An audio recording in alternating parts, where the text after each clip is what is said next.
Trump takes control of Iran's coast after Hormuz becomes United States territory on the new military map of the Persian Gulf. US attacks hit 24 confirmed locations throughout Iran. The targets range from coastal ports to nuclear and military facilities in the interior of the country. The map shows that this is not a limited attack. A scale this large changes the nature of the conflict.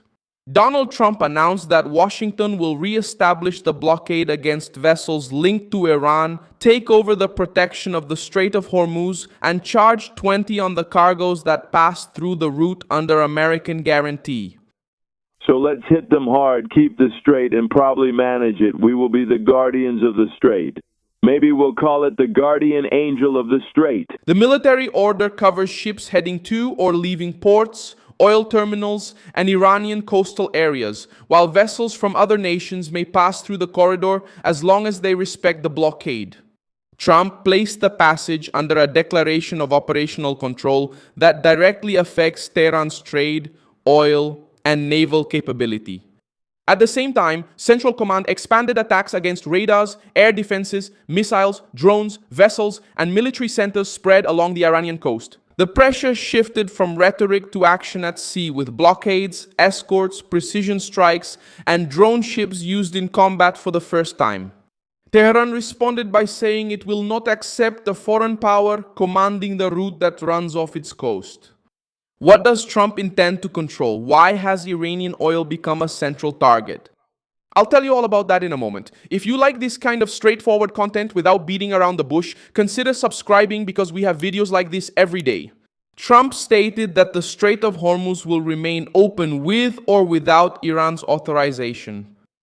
The decision reinstates the blockade against traffic entering or leaving Iranian ports and coastal areas, but preserves the passage of neutral vessels and humanitarian cargo after inspection.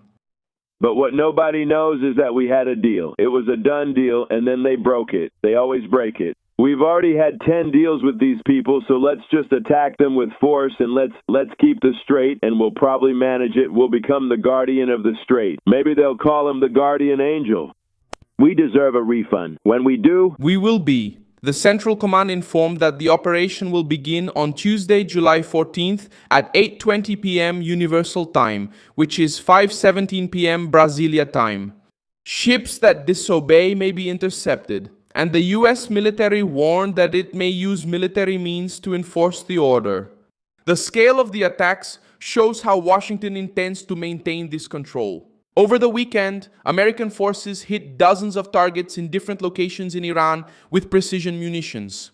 In another round announced by the Central Command itself, approximately 140 military targets were attacked.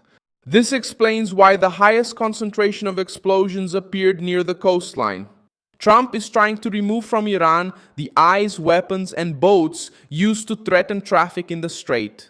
Bandar Abbas became one of the centers of the offensive because it houses an important Iranian naval base facing the Strait of Hormuz. They were also reported in Kachin, Abadan, and other areas in southern and southwestern Iran. Kashm has a strategic position on the maritime route, while Bandar Abbas brings together a port, military facilities, and structures used by the Navy and the Revolutionary Guard. By hitting these points, the United States directly pressures Tehran's ability to launch missiles at ships, operate drones, monitor the sea, and keep vessels close to the coast. The biggest news is that 3 unmanned Corsair vessels attacked a naval maintenance and submarine facility at Tehran's naval base. According to Central Command, it was the first time that American forces used drone ships in combat. The released footage showed the system approaching the dock before the explosion. The American order covers the entire Iranian coastline, including oil terminals, and tries to separate international trade from naval operations. Iran, including a charge of 20, is the boldest part of the decision. Trump wants the nations that use the route to pay for the protection offered by the United States, arguing that Washington should not continue to bear the military cost alone. And we should be reimbursed for that. When we do this, we will be reimbursed because the other nations are very rich. They are on our side. And we can't be expected to do this for free, unlike what happened for many years. You know, we've protected the Strait for over 50 years and we've never been paid for it. They made all the money and the United States was left, you know, with nothing. They didn't want to. It's amazing. Yeah, we never got anything. We used to protect that for free. Now we're going to keep protecting it and make a lot of money for it. But we just want to be reimbursed for doing all this, for putting our people in danger. We're not risking anyone, we're saving people. Remember, they've killed 52,000 protesters so far. The president presented himself as the guardian of the Strait of Hormuz and said that the charge would help cover security costs. The payment mechanism has not yet been explained, and the spokesperson for Central Command did not confirm whether the military would be responsible for collecting the amounts. The International Maritime Organization stated that there is no legal basis for imposing a mandatory toll just for passing through an international strait. Iran reacted. They acted with fury because the measure reduces their freedom to use Hormuz as leverage.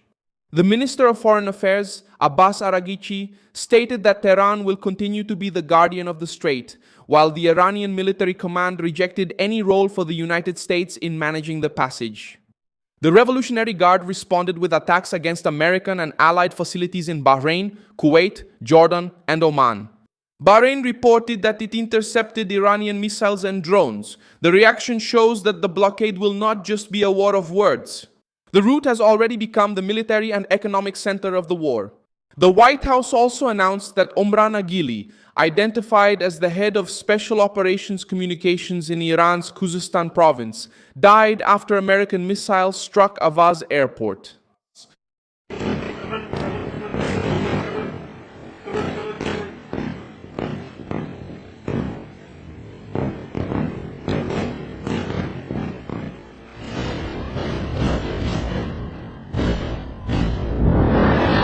The information was released by spokesperson Caroline Levitt, although it had not been widely independently confirmed as of this Monday.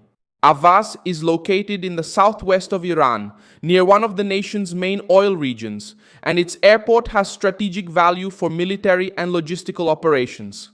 Trump's hardening stance comes after intelligence warnings about a possible Iranian plan to assassinate him. During the return from a meeting in Turkey, the president stopped using the new presidential aircraft for part of the journey and boarded the old Air Force One. Reports stated that the switch was recommended as a security precaution. The new order will begin to be tested on Tuesday. Central Command will have to inspect vessels, separate humanitarian cargo, escort neutral ships, and prevent access to Iranian ports without completely paralyzing global trade. Tehran may try to challenge this barrier with new attacks against American forces in the region.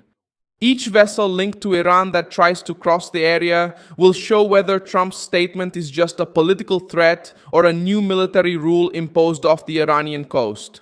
Thank you very much for watching this video until the end. Support our project and contribute financially through the Pix key that appears on your screen. We are an independent channel, focused on keeping you informed with the facts. Your contribution helps us keep going.